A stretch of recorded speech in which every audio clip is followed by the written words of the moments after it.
Entonces quiero invitarlos, mis queridos hermanos, hoy a abrir la Biblia en el libro de Juan, capítulo 15 del libro de Juan. Vamos a mirar los primeros 5 versículos, a compartir este mensaje de este día que el Señor ha colocado en mi corazón y que venía colocando desde cuando estaba viajando por allá en medio de las carreteras y en medio de los hoteles y pensando, meditando, orando al Señor. Y el Señor me dio este mensaje de este día para poder compartirlo con todos ustedes. Está en Juan capítulo 15, versículos del 1 al 5, Jesús la vid verdadera, y el título del mensaje es: separados de mí, nada podéis hacer. Capítulo 15 del libro de Juan, versículo 1: yo soy la vid verdadera y mi Padre es el labrador. Todo pámpano que en mí no lleva fruto lo quitará, y todo aquel que lleva fruto lo limpiará, para que lleve más fruto. Ya vosotros estáis limpios por la palabra que os he hablado. Permaneced en mí y yo en vosotros. Como el pámpano no puede llevar fruto por sí mismo si no permanece en la vid, así tampoco vosotros si no permanecéis en mí. Yo soy la vid, vosotros los pámpanos. El que permanece en mí y yo en él, éste lleva mucho fruto, porque separados de mí nada podéis hacer. Te damos gracias, Señor, esta mañana, y delante de tu divina presencia nos humillamos, nos entregamos a ti. Pedimos que el Espíritu de Dios haga su obra esta mañana en cada corazón, que tu palabra llegue profundamente a nuestras vidas, que no sean cosas de hombres, sino directamente que el Espíritu Santo nos redarguya, hable a nuestros corazones, nos motive, nos transforme, nos cambie, y hagas de nosotros, mi Señor, aquello que tú quieres hacer. Un pueblo sediento de tu palabra, un pueblo que se levanta todos los días, para servir a nuestro Señor Jesucristo. En Cristo Jesús. Amén, amén y amén. Hace tiempo atrás se estaba promocionando de parte de una de estas compañías que incentivan a la persona para que lean su Biblia, obviamente distribuidoras de Biblias. Y la propaganda que ellos estaban haciendo era simplemente motivando a la gente, pero le decía: lee la Biblia, pero solo toma unos pocos minutos al día. De alguna manera estaban tratando de motivar a la persona para que leyeran su Biblia, pero tratando de decirles: no va a ser muy difícil para ti, o no va a ser muy complicado, no va a tomar mucho de tu tiempo, solo un poquito de tu tiempo, solo unos minutitos, y con eso es suficiente. Y la verdad que nos damos cuenta que hoy en día, como está la situación en la vida cristiana, pareciera que toca motivar a la gente para que usen un poquito de su tiempo en la palabra de Dios, para que sean, aunque sean unos solos minutitos los que usan leyendo la Biblia, cuando ni siquiera debería existir un comercial como eso, ni siquiera debería haber una forma en la cual la gente tuviera que ser de alguna manera empujada o incentivada, o se le torciera el brazo de alguna forma para que leyera la Biblia, cuando la Biblia es el alimento sin el cual nos morimos espiritualmente. La Biblia es lo que nosotros necesitamos, la palabra de Dios. No solo de pan vivirá el hombre, sino de toda palabra que sale de la boca de Dios, el alimento que necesitamos cada uno de nosotros para no morir, para no secarnos. Vivimos en tiempos de tanta apatía espiritual que podemos experimentar una gran distancia entre aquellos hombres y mujeres que fueron apasionados por la palabra de Dios y que estuvieron dispuestos a dar la vida entera por la causa de Cristo Jesús, y el cristiano de hoy en día. Y me pregunto a veces dónde estarán aquellos cristianos que dicen como David: mi alma tiene sed de Dios, del Dios vivo. ¿Cuándo vendré y me presentaré delante del Señor? Nuestra vida depende del alimento espiritual diario, mis queridos hermanos. En este pasaje que acabamos de leer y que vamos a estudiar durante esta mañana, Jesucristo está reunido con sus discípulos y acaba de darles una de las noticias más extraordinarias que ellos iban a recibir. Él les habló de la promesa del Espíritu Santo. Él les dice: les conviene que yo me vaya, pero no los dejaré huérfanos, sino que vendrá el Consolador, el Espíritu Santo vendrá a sus vidas y los acompañará para siempre. Ellos están recibiendo una palabra que viene del cielo, y de alguna manera, cuando les dice: conviene que yo me vaya, quizás algunos dijeron: ¿cómo es posible que nos convenga que tú te vayas si tú eres nuestro maestro, que siempre hemos estado contigo? Pero la promesa iba a ir más allá. Porque Cristo no iba a estar físicamente todo el tiempo en esta tierra, pero dejaría, por el contrario, entonces al Espíritu de Dios para que nosotros estuviéramos siempre en la compañía del Señor, fortalecidos por su poder. Luego de darles esa revelación, les dice algo que es muy importante, porque inmediatamente traslada algo interesante. Dice, el Espíritu de Dios es el que va a ayudarlos a ustedes a producir fruto. Porque un cristiano se conoce por sus frutos. Porque una persona que no da frutos en realidad no se puede considerar como un verdadero creyente. Por sus frutos los conoceréis, dice la palabra del Señor. Y entonces inmediatamente pasa a hablar de esta manera. Inmediatamente el Señor dice, yo soy la vid. Escuchen, Él está hablando de los frutos que tiene que dar cada uno de los creyentes. E inmediatamente Él se traslada y se coloca en una posición en la cual nos dice, la forma que ustedes tienen de dar fruto es cuando están unidos a la vid verdadera. Esa es la manera. Yo soy la vid verdadera. Mi Padre es el labrador, dice Jesucristo, y ustedes son los pámpanos, pero separados de mí no van a poder hacer nada.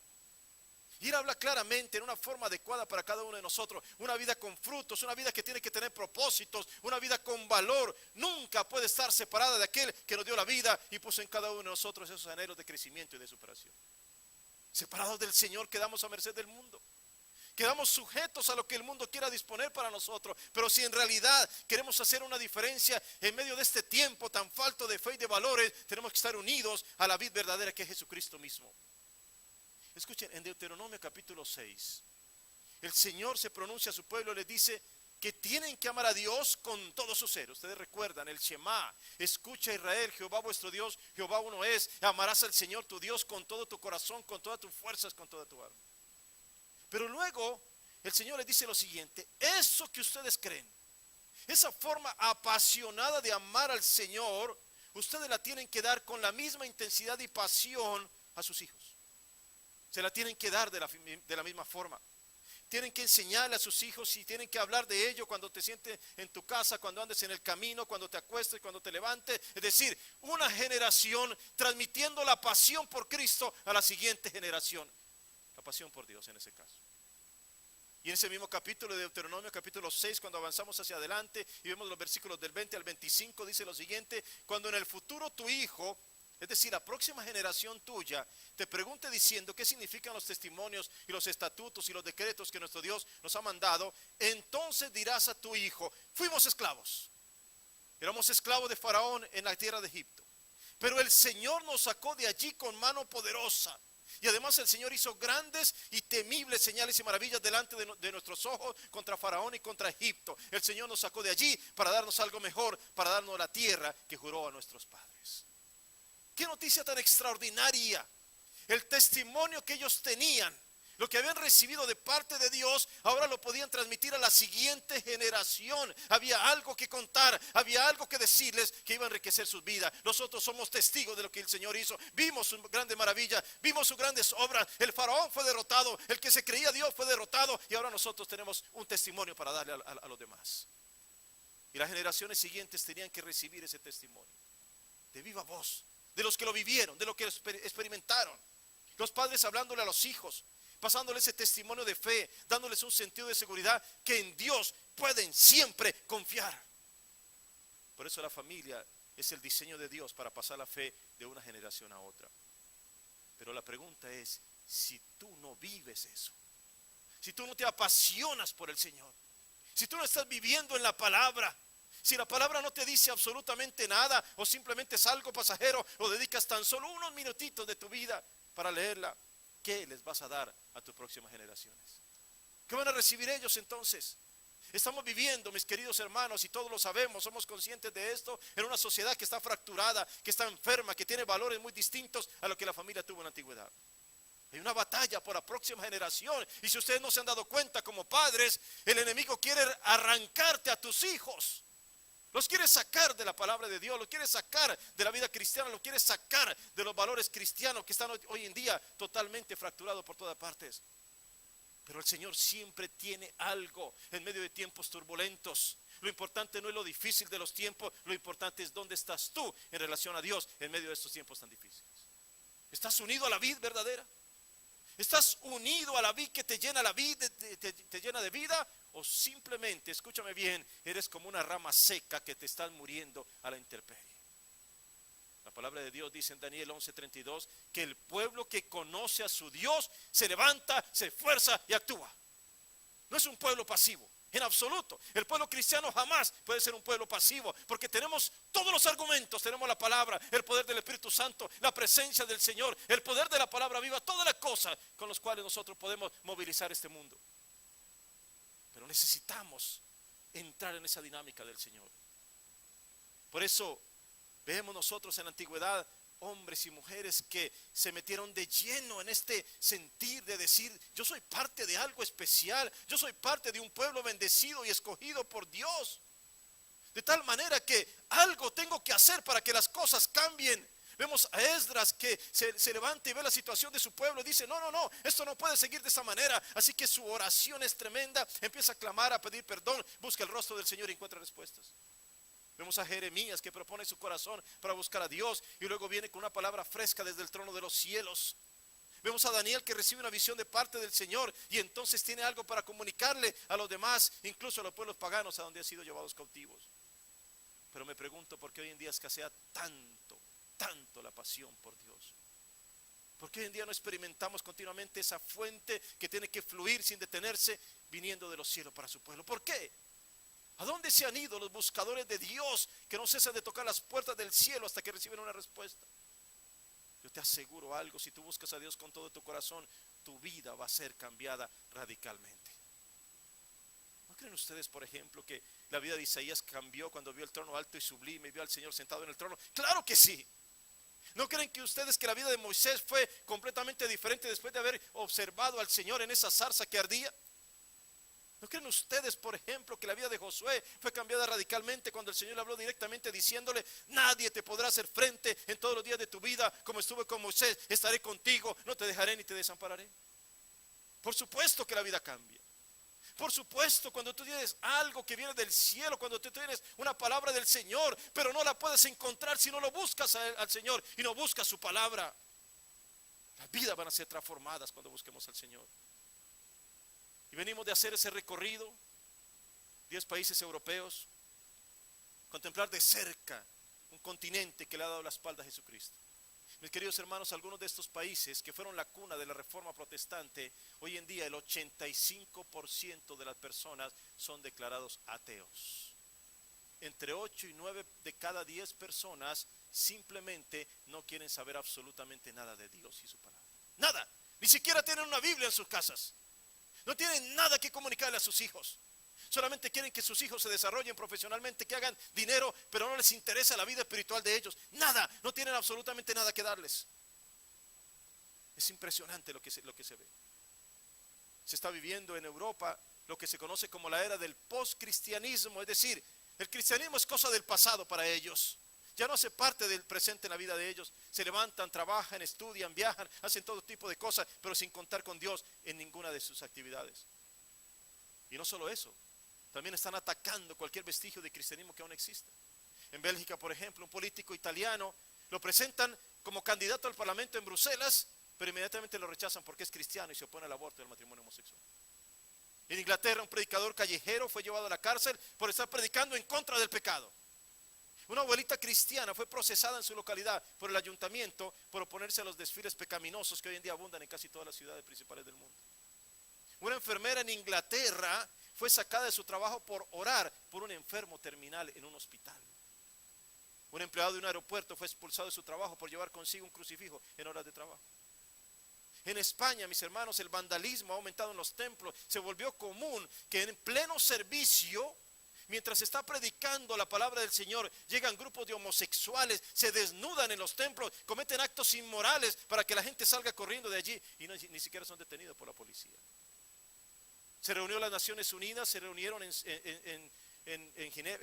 Ginebra, Suiza, para discutir acerca de cómo nos preparamos para recibir este nuevo milenio. ¿Qué es lo que vamos a hacer? Ni una sola palabra de Dios, ni una sola búsqueda del Señor. No tienen a Dios en cuenta absolutamente para nada. Tenemos planes, tenemos propósitos, cosas de hombre, vamos a desarrollar no sé qué, la economía, la carrera armamentista, no sé cuántas cosas, pero Dios no aparece absolutamente nada en la agenda de las Naciones Unidas. En Alemania una familia fue llevada a la cárcel y sus hijos le fueron quitados porque ellos se negaron a que sus hijos recibieran una clase de educación sexual totalmente liberal. Se está rompiendo la herencia cristiana en Europa. Y si allí se logra, aquí va a llegar. De hecho, ya está llegando también a los Estados Unidos. Por eso, mis queridos hermanos, tan solo un poco de cristianismo no es suficiente para cambiar tu vida. Un poco de Cristo no es lo que tú tienes que anhelar. Tú tienes que aspirar a una vida radical en Cristo. Todo tu corazón, todas tus fuerzas, todos tus pensamientos, tus palabras en el Señor, porque el que está en Cristo ciertamente es el único que puede decir que es una nueva criatura y puede proclamar que tiene una vida en un mundo tan lleno de mortandad. La salvación es estar con Dios en la eternidad. La condenación es precisamente estar apartado de Dios por siempre. Por eso Jesús dice: separados de mí, nada podéis hacer. Y escúchame bien, tu vida eterna no empieza cuando mueres en esta tierra. Tu vida eterna empieza desde el mismo momento que abres tu corazón a Jesucristo, porque inmediatamente te unes al dador de la vida y de ahí en adelante nada ni nadie te puede separar de Él. Aleluya. Mis ovejas oyen mi voz, dijo Jesucristo. Mis ovejas, yo las conozco y me siguen. Yo les doy vida eterna y no perecerán jamás. Escúcheme bien, no perecerán jamás, no perecerán jamás, ni nadie las podrá arrebatar de la mano de mi Padre. Aleluya. Visitamos iglesias que son tan solo museos. Hoy en día le cobran a uno por entrar a las iglesias. Increíble. Fuimos a entrar a una iglesia en San Sebastián y mi hija me dijo: papi, ¿y ya pagaste para entrar? Le dije: no, aquí no cobran. ¿Y cómo así si en todas las iglesias nos han cobrado para entrar? Todas, porque son museos. Porque solamente la gente entra para ver el arte, lo que alguna vez fue un lugar en los que las personas se reunieron para alabar al Señor. Hoy en día simplemente son lugares de arte donde la gente mira a contemplar los cuadros y las estatuas y ese tipo de cosas. Estuvimos en campos de concentración, donde aún se respira muerte, desolación y tristeza. En estos lugares con cámaras de gas y todo ese tipo de cosas terribles que el ser humano se inventó para acabar con otro ser humano. Estuvimos en el cementerio de Normandía, donde se rinde homenaje a miles y miles de jóvenes que murieron estando en edades entre 18 y 25 años, perecieron en una guerra iniciada por un hombre viciado por el ansia de poder y de dominio. Precisamente visitamos el lugar donde Hitler acostumbraba a reunirse con sus amigos y donde dio sus primeros discursos en Múnich, desde donde se encendió la llama que después desembocaría en la muerte de tantos seres humanos y la Segunda Guerra Mundial con toda su destrucción. En lugares como Bélgica ya han legalizado el suicidio asistido y la eutanasia hasta para niños de 12 años en adelante. Eso es lo que sucede cuando el mundo se separa de Dios. Termina siendo la voluntad de hombres inescrupulosos, sedientos de poder, de riquezas, de dominio, pero sin valores morales que puedan infundir algo mejor para esta sociedad. Y la pregunta es: ¿y dónde están los cristianos? Visitamos una familia en Francia. El hombre de la casa nos preguntó: ¿de verdad ustedes creen en Dios y todas esas cosas? Lo hacía de esa forma, como quien dice: ¿ustedes son gente rara? Hoy en día, ¿quién cree en eso? Nos veían como extraños. ¿De verdad ustedes creen? Pero entonces, como contraposición a eso, visitamos otros lugares, como la habitación donde Jerónimo Savonarola en Florencia. Allí oraba y clamaba al Señor por un cambio de la iglesia corrupta. Fue llevado a la horca por esa misma iglesia. Estuvimos en el castillo donde Martín Lutero tradujo el Nuevo Testamento al alemán en 12 semanas. Aquí tengo una copia de esa traducción que hizo Martín Lutero. Visitamos en Zurich el lugar donde Zwinglio predicaba que la corrupción y la venta de indulgencias, el lujo de la iglesia y esas prácticas paganas se tenían que terminar. Y también en Praga, donde Juan Hus predicó en contra de una iglesia que no tenía nada de espiritual ni representaba a Dios, hasta que fue llevado a la hoguera, pero nunca se retractó de lo que decía porque sabía que Dios lo respaldaba. En medio de tanta apostasía de la iglesia de ese tiempo, había seres humanos desesperados, ansiosos por transmitir el verdadero evangelio. La palabra de Dios había desaparecido y nadie la predicaba, y ellos no podían soportar esta situación. Y al ver ese contraste, hombres y mujeres que están dispuestos a dar su vida, a soportar lo que sea necesario, a ir a la muerte, a aguantar torturas y menosprecios y persecuciones y toda clase de problemas, y confrontarlo con el cristianismo de hoy en día, donde se engaña a la gente con toda clase de mentiras, donde se vive tanto la apatía de la persona, la frialdad, la tibieza. A veces los cristianos estamos enfrentados unos con otros, mis queridos hermanos, cuando nuestra lucha no es contra carne ni sangre, sino contra esos principados y potestades que quieran acabar con la vida cristiana. Estamos viendo esta situación. Tenemos que predicar a Cristo, tenemos que difundir el mensaje del Evangelio, tenemos que ser testimonio vivo. La iglesia del Señor no se edifica hoy en día con esas piedras con las que se edificaron esos grandes templos que hoy en día son museos. La iglesia del Señor se edifica con piedras vivas, y tú eres piedra viva en Cristo Jesús. Esa es la verdadera iglesia de Cristo.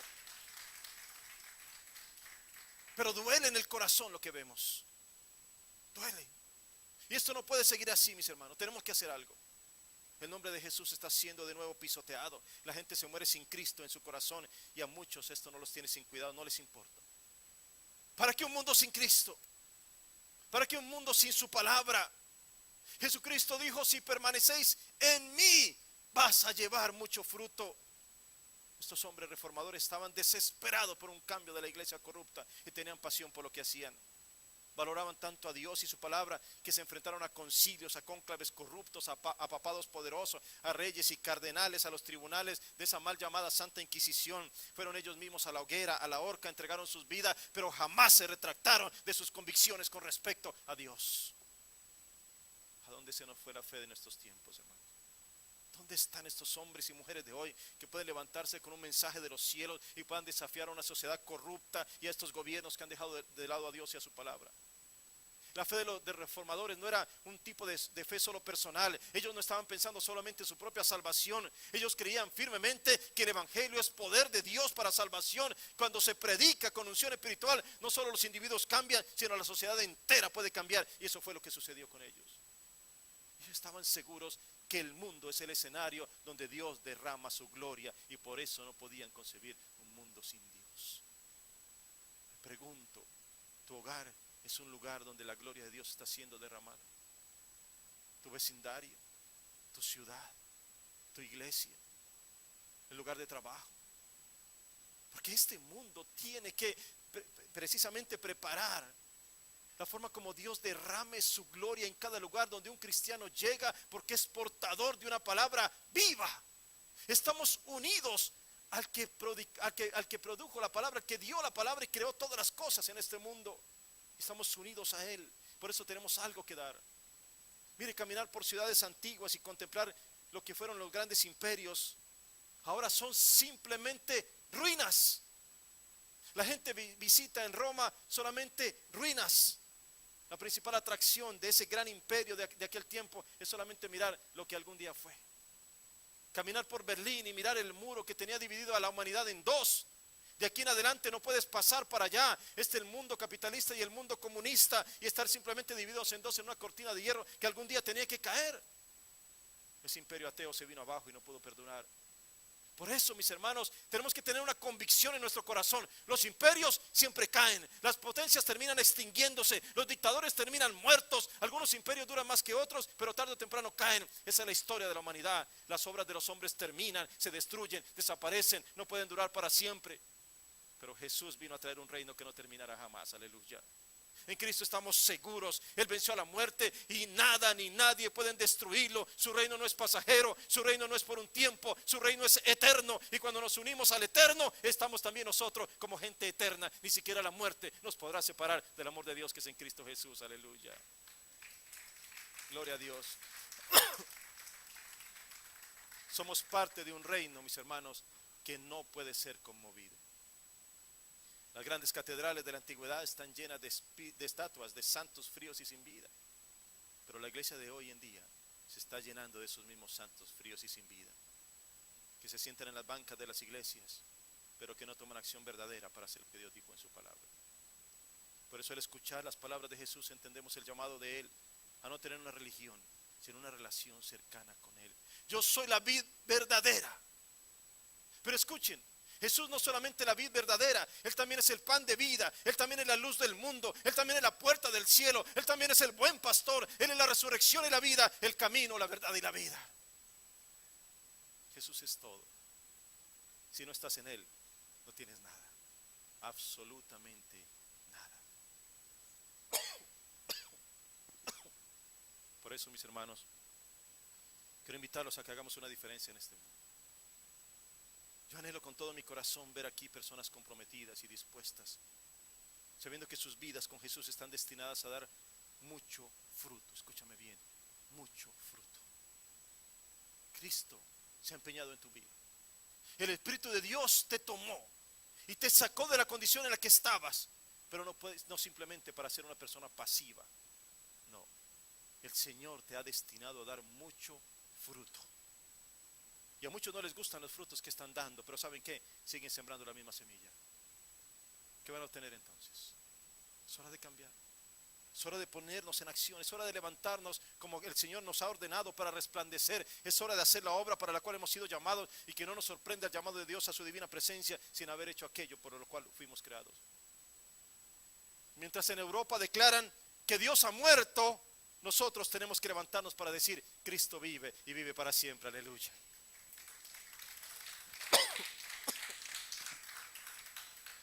La palabra de Dios tiene que llegar a todas las áreas de la sociedad, mis hermanos, porque solo esa palabra es luz. De lo contrario, nuestra sociedad seguirá en oscuridad. Hay un viento que está soplando para destruir, para acabar con la fe, para acabar con el cristianismo. Pero siempre ha habido, escúcheme bien, desde la creación del mundo, un viento más fuerte que se manifiesta para traer poder y refresco espiritual sobre las vidas de los que aún creen. Es el viento del Espíritu Santo que tiene que ser traído de nuevo para que el nombre del Señor Jesús sea de nuevo glorificado en todos los lugares. Y cuando la gente se une a la verdad, se vuelve incontenible para quienes dicen tanta mentira. El enemigo es el padre de mentira, pero nosotros estamos unidos a aquel que proclamó: yo soy la verdad y la vida, y soy la resurrección, y el que cree en mí, aunque esté muerto, vivirá. Aleluya. Sí, mis hermanos, es verdad que se quiere callar la voz de la iglesia, la voz desde los púlpitos, la voz de quienes se levantan para protestar contra tanta injusticia y corrupción y daño moral de los nuestros. El mundo secular quiere cerrar la boca de quienes defendemos los valores cristianos, pero tenemos una respuesta bíblica para eso. Jesucristo nos dijo: si permanecéis en mí, si permanecéis en mí, si no te apartas, si no tomas tu propio camino, si no te alejas de mi palabra, pedid todo lo que queráis y os será hecho. Eso es una respuesta bíblica para un mundo en decadencia. El mundo, mis queridos hermanos, no nos puede acabar. Jesucristo habló de la parábola del trigo y de la cizaña y dijo que Él sembró el trigo. El sembrador fue y colocó el trigo, pero alguien vino en la noche y sembró cizaña. Y cuando se le dice al Señor: ¿qué hacemos? ¿Cortamos todo? Dice: no, dejen que crezcan juntos. Que crezcan juntos, no importa. Es decir, escúcheme bien, mis hermanos, siempre tendremos la cizaña creciendo al lado de la buena siembra. Siempre tendremos los que quieren dañar el fruto. Siempre tendremos los que quieran acabar con lo sembrado. Pero jamás, escúchame bien, jamás la cizaña se tragará al trigo, jamás. Porque el que lo sembró, aleluya, mis hermanos, el que lo sembró lo va a cuidar hasta el final. Y el que ha hecho esta siembra es el Señor Jesucristo. Su Padre es el labrador y va a cuidar lo que ha sembrado hasta el final. A su lado estamos seguros. Muchas personas hoy en día no toman la palabra predicada como autoritativa, sino como una sugerencia, la cual pueden aplicar sí o no en sus vidas. Mis queridos hermanos, la palabra de Dios no es una sugerencia, no lo es. Es la autoridad máxima que creó todas las cosas y que nos obliga a tomar decisiones radicales en nuestra vida. Es por eso que Cristo rechaza un cristianismo tibio. ¿Cómo va a querer un cristianismo tibio aquel que fue siempre tan radical que hasta su vida misma dio para que nosotros seamos salvos? Así que somos o no somos, o estamos o no estamos. Pero recuerda esto y no lo olvides: separados de Él, nada podemos hacer. Nos morimos, nos secamos, nos tienen que recoger y echar al fuego para arder allí. ¿Quién eres tú hoy en día en Cristo entonces? Primera de Corintios 6:11 dice: esto erais algunos. Cuando se refiere a nuestro pasado pecaminoso, sí, mi hermano. Y hace una lista de cosas terribles: fornicarios, idólatras, adúlteros, afeminados, ladrones, avaros, borrachos, maledicientes, estafadores y muchas otras cosas. Pero la palabra que usa Pablo es: esto erais en tiempo pasado. Es una vida sin Cristo. Es verdad, tu vida no ha sido siempre la mejor ni la mía. El pecado ha estado presente. La pregunta es: ¿y cómo es ahora, en este momento, mi condición estando en Cristo? La respuesta no la da la palabra. Ya habéis sido lavados, aleluya. Ya habéis sido santificados. Ya habéis sido justificados en el nombre del Señor Jesús y por el Espíritu de nuestro Dios, aleluya. ¿Te das cuenta? Esa es tu condición cuando estás unido a Cristo Jesús. no es la de antes. Separados de Él no podemos hacer nada, pero ahora en Cristo todo cambia. Ya no somos percibidos como pecadores sin remedio. Ahora hemos sido declarados santos por el Señor y nuestra vida tiene un destino diferente. Lavados, santificados, justificados. Tú no podrías hacerlo por ti mismo, pero Cristo lo hizo por ti. Has sido purificado, purificada. Tu vida ahora está unida a la vid verdadera. Mis hermanos, las iglesias no están llenas de personas que nunca cometieron un pecado. Eso no es verdad. No existe nadie así. La iglesia está compuesta por pecadores. Claro que sí. Todos nosotros. Pero escúchame bien, pero ahora hemos sido lavados, justificados, santificados, hechos de nuevo, nacidos de nuevo, preparados para hacer la obra para la cual hemos sido llamados de parte de nuestro Dios. Él puso su mirada en ti, aleluya. Y esa verdad la comprendieron hombres como Hus en República Checa, Wycliffe en Oxford, Lutero en Alemania, Zwingli en Zurich, Calvino en Ginebra, Savonarola en Florencia, y lucharon sin cesar porque esa palabra tenía que llegar al corazón de cada ser humano. Por eso, mis hermanos, el llamado que Dios nos da en esta mañana: levántate y resplandece. ¿Por qué? ¿Cómo puedo hacer eso? ¿Cómo puedo resplandecer en medio de tanta oscuridad? Simplemente porque ha venido tu luz y la gloria del Señor ha nacido sobre ti, aleluya. La gloria de Dios, la palabra del Señor, la presencia viva de un Dios que vive y reina para siempre. La luz siempre, siempre, siempre vencerá a las tinieblas, siempre. Y alguien se acercó un día a Jesús y le preguntó para probarlo: ¿es lícito dar los impuestos al César? El Señor, con su gran sabiduría, le dijo: tráeme una moneda. ¿De quién es la imagen que está en esta moneda? Y él le dijo: del César. Entonces dale al César lo que es del César, pero dale a Dios lo que es de Dios. El problema es que esta persona no siguió preguntando, porque la siguiente pregunta es: ¿y entonces qué le pertenece a Dios? Y Jesús hubiera dicho: ¿cuál es la imagen que tienes dentro de ti? Porque si dentro de ti está la imagen de Dios, dale a Dios lo que es de Dios. Y si tú tienes esa imagen en tu interior, entonces eres pertenencia sagrada. Dale a Dios lo que a Él le pertenece. Y el mundo dice muchas cosas acerca de nosotros los cristianos. Y desde Europa, desde otros lugares, incluso se ríen de los cristianos de hoy en día. Pero ellos no saben que aquí dice que tú y yo somos elegidos, que aquí dice que somos sacerdotes del Rey, y no cualquier rey, sino el Rey de Reyes y el Señor de Señores.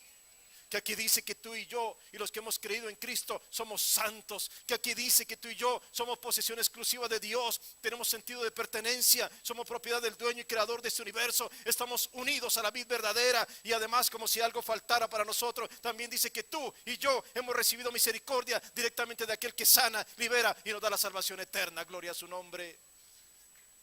Aleluya. Así que, mis queridos hermanos, no nos dejemos acobardar por los que quieren destruir el Evangelio y su gran poder. Ya tenemos una palabra de Dios para nosotros. Estamos unidos a Él. Nada ni nadie nos podrá destruir, porque tenemos a un Dios vivo, poderoso, lleno de amor, verdadero, lleno de misericordia. Tenemos a Jesucristo. Él es la vid. Él es la vid verdadera. Nosotros los pámpanos, y estaremos unidos a Él por la eternidad. Aleluya. Gloria a su nombre. Ponte de pie esta mañana. Alabemos a ese Dios tan grande, tan maravilloso.